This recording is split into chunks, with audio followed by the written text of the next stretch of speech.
Hi అండి, అందరూ ఎలా ఉన్నారు? బాగున్నారా? నేను బాగున్నానండి. ఇవాళ మీ ముందుకి నేను బీరపొట్టుతో నేను పెసరట్టు చేస్తాను. అది నేను ఒక వీడియో కూడా మీకు పంపిస్తాను. అంటే ముందరే మీకు చెప్పేశానమాట. బీరపొట్టుని చక్కగా మనం బీరకాయలు తెచ్చుకున్నప్పుడు పొట్టు తీసేస్తాం. ఆ పొట్టుని నేను బాగా ఎలాగో బీరకాయలు బాగా కడిగేసుకుంటాం కాబట్టి ఆ పొట్టుని నేను పడేయకుండా నేను బీరపొట్టుతో ఫ్యాన్ కింద ఆరబెట్టుకున్న బీరపొట్టుతో నేను పెసరట్లు చేసేస్తానమాట. సో దానికి నేను పెసరపప్పు ఒక 2 గ్లాసులు తీసుకున్నాను. హాఫ్ గ్లాస్కి నిండా, హాఫ్ గ్లాస్ కన్నా కొంచెం పైకి శనగపప్పు తీసుకున్నాను. హాఫ్ గ్లాస్కి కొంచెం కిందకి బియ్యం తీసుకుని మొత్తం 3, అలాగే ఎండుమిరపకాయలు, ఈ 4 కలిపి నానబెట్టేసుకున్నాను. రాత్రే నానబెట్టేసుకున్నాను. At about 9 o'clock 10 o'clock నానబెట్టేసుకున్నాను. ఇప్పుడు 8:39 అవుతుంది. సో ఇప్పుడు నేను గ్రైండ్ చేసేసుకుంటాను. బాగా నానిపోయింది కాబట్టి. మీకు అంత అవసరం లేదండి. 3-4 hours నేను మర్చిపోతానేమో అని నేను నానబెట్టేసుకున్నాను. మళ్ళీ ప్లాన్ క్యాన్సిల్ అయిపోతుందని. మీరు ఒక 3-4 hours ముందు నానబెట్టేసుకున్నా సరిపోతుంది. తొందరగానే పెసరపప్పు అనేది తొందరగానే నానిపోతుంది కాబట్టి 3-4 hours ముందు నానబెట్టేసుకోండి. హ్యాపీగా ఇలా ఎక్కువ ఎండుమిరపకాయలు మాత్రం వేసుకోండి. చక్కగా గ్రైండ్ చేసుకుంటే చాలా బాగుంటుంది. అలాగే అల్లం పచ్చిమిర్చి తీసుకున్నాను. అల్లం కూడా ఒక ఇంచ్ కన్నా ఎక్కువే ఉంటుంది. ఒక పెద్ద అల్లం పీసు, అలాగే ఒక 20 పచ్చిమిరపకాయలు ఉంటాయి. అలాగే బీరపొట్టు, ఇవన్నీ కలిపి నేను మిక్సీలో వేసేస్తానమాట. ఇలా ఫస్ట్ అయితే నేను మీకు చూపిస్తాను. తర్వాత నేను విడతలుగా నేను చేసుకుంటాను. ఉప్పు తర్వాత మొత్తం అంతా అయిపోయాక మనం ఉప్పు వేసుకోవచ్చండి. ఇప్పుడే వేసుకోవాలని రూల్ లేదు. ఇలా అనమాట. ఇలా వేసేసుకుంటారు కదా. ఇలా వేసేసుకున్నాక ఈ అల్లం ముక్కలు,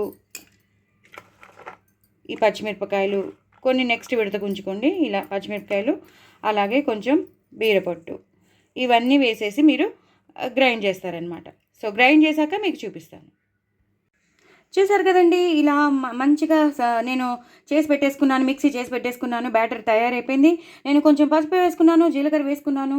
ఇప్పుడు తగినంత ఉప్పు వేసుకుంటాను.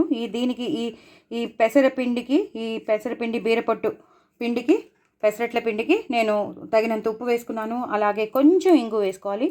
ఇంగు వేసుకుంటే ఏమంటే ఆ ఫ్లేవర్ వస్తూ ఉంటుందన్నమాట. మంచి ఫ్లేవర్ వస్తూ ఉంటుంది. అలాగే మనం పచ్చిమిరపకాయలు బాగా దండిగానే వేసుకున్నాం, అల్లం కూడా బాగా వేసుకున్నాం కాబట్టి కొంచెం కారం, జస్ట్ మంచిగా అది కలర్ఫుల్గా ఉండడానికి, ప్లస్ కొంచెం టేస్ట్ ఎన్హాన్స్ అవ్వడానికి ఇదంతా మొత్తం కలిపేసుకోవాలండి.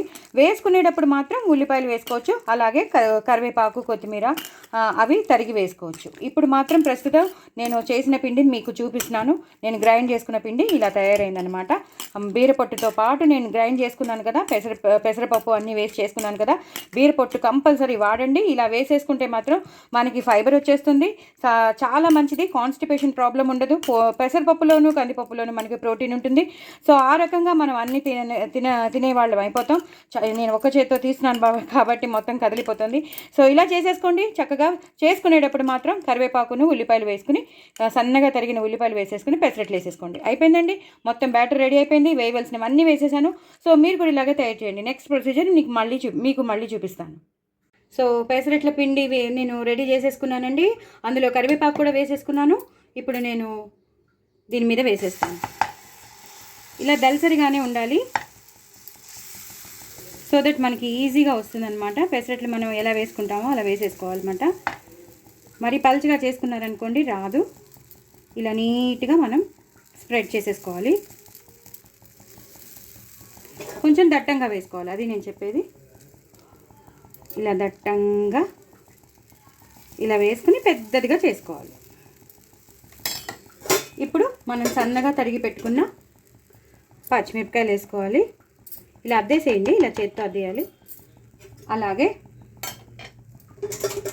ఉల్లిపాయలు, సన్నగా తరిగి పెట్టుకున్న ఉల్లిపాయలు. నేను కరివేపాకు వేసుకుంటా అని చెప్పాను కదా, అది కూడా వేసేసుకున్నాను. సో ఉల్లిపాయలు కూడా ఇలా చేత్తో అద్దేసుకోవాలి. పైనుంచి కొంచెం కారం, స్పైసీగా ఉండడానికి కారం. ఇప్పుడు పక్క నుంచి మనం ఇలా నూనె వేసేసుకోవాలి. ఇది హైలో పెట్టుకోవాలండి. నేను సిమ్లో పెట్టుకున్నాను. ఇది హైలో పెట్టుకోవాలి. ఇది 1 నిమిషం బాగా కాలాలి. కాలకపోతే రాదండి.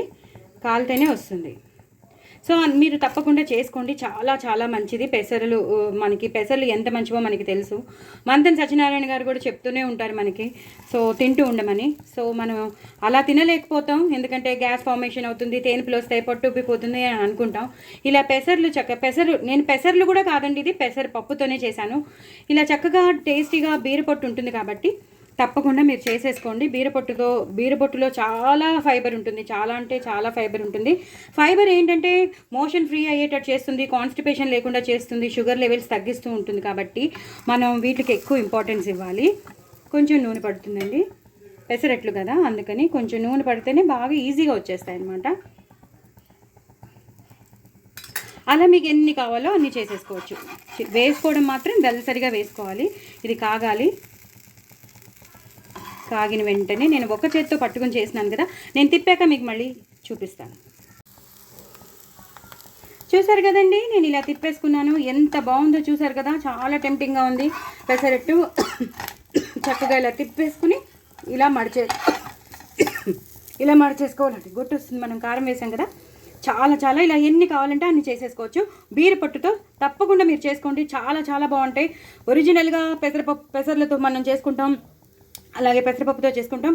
అలా కాకుండా బీరపొట్టు కూడా కలిపితే ఇంకా హెల్దీ పెసరట్ అయిపోతుంది, వెయిట్ లాస్కి చాలా మంచిది. ఇది ఒక్కటి తినేసి కూడా ఉండొచ్చండి, అన్నమే తినాలని రూల్ లేదు. చక్కగా ఇలా పచ్చడి ఏదో ఒకటి, పల్లి పచ్చడో, కొబ్బరి పచ్చడో, టమాటో పచ్చడో, ఏదో ఒకటి, అల్ల పచ్చడో ఏదో ఒకటి చేసేసుకుని చక్కగా నంచేసుకుని తినేసేయండి. అలా 2-3 తినేసరికి చాలా ఫిల్లింగ్గా ఉంటుంది. వెయిట్ లాస్, అలాగే చాలా చాలా టేస్టీ. నా ఛానల్ మాత్రం సబ్స్క్రైబ్ చేసుకోవడం అసలు మర్చిపోద్దండి. బాయ్ అండి.